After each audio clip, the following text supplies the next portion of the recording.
All right, what's up, y'all? I'm Jeff Lacey Jr. with the Ball Sports Network. Today, I'm here with my buddy Tyler Pow.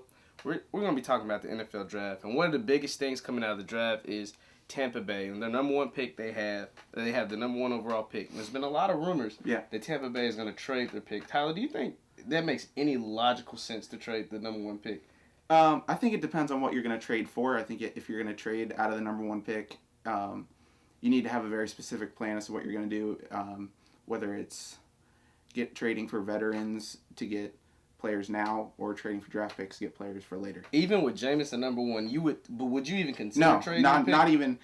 I wouldn't even consider it. I think with Jameis, with the talent that he has in terms of his arm strength and his accuracy, you got to get him now. Yeah. I mean, yes, he does have the off-field issues and those, but I mean, you got to get him. He's a college kid. College kids make mistakes. I think with Jameis sitting there at number one, there's no way in the world I would trade my pick. But there is a team at number two, the Tennessee Titans, that has a lot of valuable options. You have San Diego with the Phillip Rivers saga. You have the Eagles who may want to trade up for number two. What would you do if you were Tennessee? Do you trade down? Do you pick Mariota and make him your quarterback? Do you go Leonard Williams or on any of the other potential draft picks? What do you do at number two?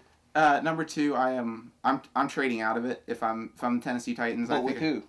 I think they're going to work a three team deal, which is what I've been hearing recently from a couple different outlets, is that they're going to work a 3-team deal with San Diego and Philadelphia, to where Philadelphia ends up with the second pick, San Diego gets Philadelphia's pick, and later round draft picks, and then Tennessee ends up with Phillip Rivers. But see, what I don't like about that is that leaves San Diego without a quarterback. If I'm San Diego, I don't want to do that, because you lose Phillip Rivers. Yeah, San Diego's moving to L.A. I mean, it's pretty much set. They're going there, and I think St. Louis is going to come join them. Yeah, and Phillip Rivers doesn't want to play in L.A. Phillip Rivers, he's made it clear that, and that's why he's on his last year of his contract. And for Tennessee, that makes perfect sense. You get the quarterback that you need.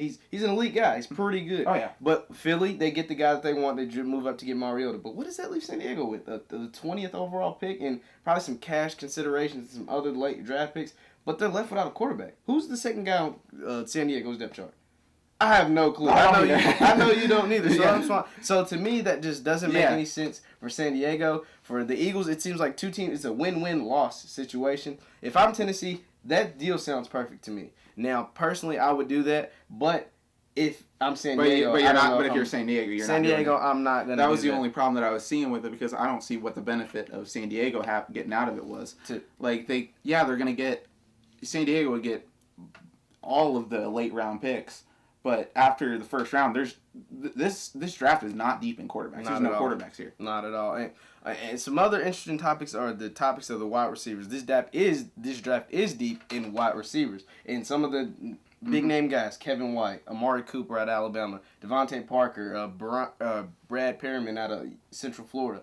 Now, me personally, I think Parker's the best receiver on the board. Now, of course, some people may say I'm biased because I'm from Louisville, but I think Devontae Parker, with his combination of size and speed with tape, which a lot of people forget about, is the tape that these guys put on the production made actually on the field. I think he's the overall best, but a lot of drafts have him falling to the 20th range. Who do you think some of the best prospects of receiver are?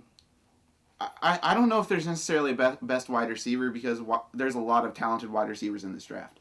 You have Amari Cooper, like you said. You have the Kevin White, Devontae Parker. They're all very talented guys, and they all bring different things to the table. Amari Cooper is a very sure-handed guy. He's not going to drop the ball. Definitely. You got Kevin White, easily the fastest. I would say probably the fastest wide receiver in the draft. With the size and combination of speed, it's ridiculous. Yeah, he may have. I think he's one of the guys that isn't as sure-handed.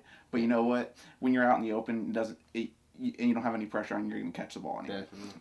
So I think it all depends more on fit and what the quarterbacks that the team has that like, for example, I think the Oakland Raiders are going to take Amari Cooper because they have Derek Carr, who they're developing, and is a very good quarterback. They just need to put weapons around him. They haven't yet. Yeah, and they signed Crabtree during the offseason. So they're gonna develop Derek Carr, put some weapons around him, and improve. So that's why I think they're going to get Amari Cooper, and then Kevin White is going to go to, I think, St. Louis and play in there. Etienne. Yeah, Etienne. And then Devontae Parker is going to go later, around that 20 round. But I mean, all those guys are interchangeable. Yeah, definitely. They're all great players. The NFL draft is April 30th. I'm Jeff Lighty Jr. with Ball Sports, and here's my buddy Tyler Pow. We'll catch you next time. See you.